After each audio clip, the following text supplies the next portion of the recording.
Syederalun, dalam dunia medis, sindrom atau kelainan pada tubuh terdapat banyak jenisnya. Salah satunya polikoria sindrom, yakni kelainan yang menyebabkan hewan atau seseorang memiliki lebih dari satu pupil pada salah satu atau masing-masing matanya. Kelainan ini terbilang cukup langka karena tak ada catatan atau artikel pasti yang mencatat tentang manusia pengidap sindrom tersebut.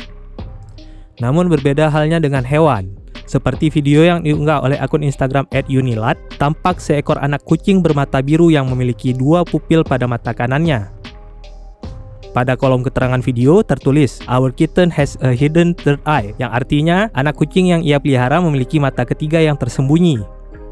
Akun tersebut menambahkan bahwa kucingnya melahirkan beberapa ekor anak kucing dan salah satunya memiliki mata ketiga. Diketahui anak-anak kucing tersebut termasuk salah satunya yang memiliki polikoria sindrom, kemudian diadopsi oleh pemilik baru yang baik hati.